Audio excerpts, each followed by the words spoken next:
दोस्तों नमस्कार। आपका हार्दिक स्वागत है आपके अपने चैनल निगल आई में। यह अंधकार से प्रकाश की ओर चलने की व्यवस्था का चित्रण करता है। आज हम विचार करेंगे कि ईश्वर ने जब मनुष्य को बनाया तो इसके क्या पैरामीटर तय किए। इस बात को समझने के लिए हम ऐसा भी समझ सकते हैं कि एक बर्तन के अंदर पानी भरने के बाद मछली डाल दी जाए। जब तक पानी रहेगा या उनका जीवन रहेगा, वो उसी में तैरती रहती हैं और हर क्षण प्रफुल्लित दिखाई देती हैं। इस चीज़ को मनुष्य ने अपने मनोरंजन के लिए एक्वेरियम बना लिए, घर में रख ली छोटी छोटी मछलियाँ। आप कभी उनको इस दृष्टिकोण से देखें कि वो क्या सोच रही हैं, तब आपको सिर्फ एक ही बात समझ में आएगी कि वो खुश हैं और क्रियाशील हैं। क्या आदमी ने कभी अपने ऊपर भी ऐसा एहसास किया कि हमें भी बना दिया और बनने के बाद हम क्रियाशील हों और खुश रहें? लेकिन ऐसा हो न सका। कहीं न कहीं विजातीय संस्कार मस्तिष्क में आ गए और आदमी को जेलसी शुरू हो गई। करुणा उसकी निकलती चली गई, प्रेम उसका समाप्त हो गया। वो सूखे गन्ने की तरह खड़ा रह गया। आज यही स्थिति मनुष्य की है। सब कुछ उसके पास है, लेकिन वो समझ नहीं रहा कि उसके पास है। उसको करुणा नहीं है, प्रेम नहीं है, रसास्वादन नहीं है। किसी भी रस का स्वादन एक बाइट में आता है। उसकी तृप्ति एक बाइट से ही होती है। एक बार सिर्फ करने से ही उसको एहसास होता है गर्म ठंडे का। मीठे खट्टे का एक सिप से ही उसको एहसास होता है। लेकिन मनुष्य उलझ गया है। अब इस उलझन को कैसे करें?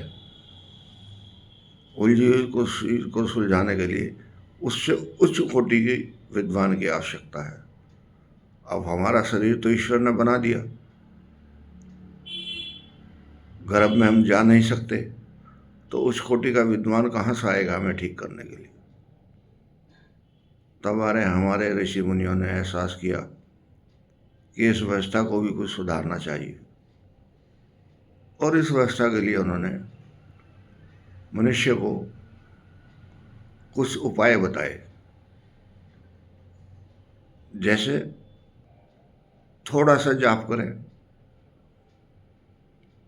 थोड़ा सा ध्यान करें, थोड़ा सा समाधिस्थ हो जाएं, थोड़ा सा सरेंडर कर दें। जैसे छोटा बच्चा अपनी मस्ती में मस्त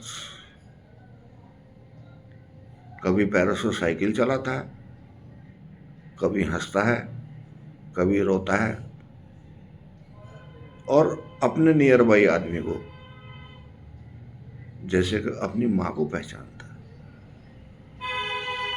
बाकी दुनिया को उसे जानने की आवश्यकता ही नहीं है। कौन रिलेटिव आया कोई नहीं आया, ये कालांतर की बातें हैं। जब उसे प्रेम की उत्पत्ति होती है तब वो सिर्फ अपनी माँ के आंचल को संभालता है, बाकी किसी को नहीं रिकॉग्नाइज करता। ये जो प्रेम है ये है यूनिवर्सल प्रेम है। अगर किसी भी क्षण हम ये महसूस कर लें कि ईश्वर ने हमें बहुत कुछ दिया है, अनुपम भेंट है हम ईश्वर की, और हम अंदर खुशी महसूस करने लगे, उसी क्षण आपको खुशी आ जाएगी। क्योंकि पीड़ा दो ही प्रकार की होती हैं, एक मानसिक और एक शारीरिक।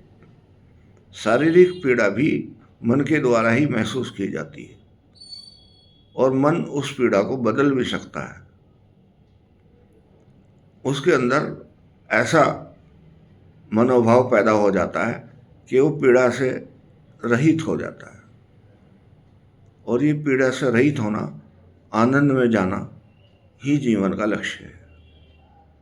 जिस समय, जब आपको समय मिले, आप आनंद की अनुभूति करें। कोई कार्य कर रहे हैं या नहीं कर रहे हैं, तब भी एहसास करें कि मैं खुश हूँ। एक छोटा बच्चा चित्र बनाता है, हो सकता है कि उस चित्र की कोई वैल्यू ना हो, लेकिन उसके दृष्टिकोण से देखिए कितनी वैल्यू है, वो कितना खुश है और बना के दिखाता है, पापा मैंने ये बनाया है, मम्मी मैंने ये बनाया है। ये जो उसकी खुशी है, ये आप अपना मूल्यांकन छोड़ दें, उसकी खुशी को महसूस करें। ऐसे ईश्वर ने आपको बनाया है, सब चीज़ें दी हैं, उसको एंजॉय करो। बाकी चीज़ें छोड़ दो, किसके पास क्या है क्या नहीं, क्योंकि जितनी आपको आवश्यकता है उतना आपको मिलेगा। ये यूनिवर्सल ट्रूथ है नेचर का। आप प्रार्थना करें, सरेंडर करें, जाप करें, ध्यान करें। नमस्कार।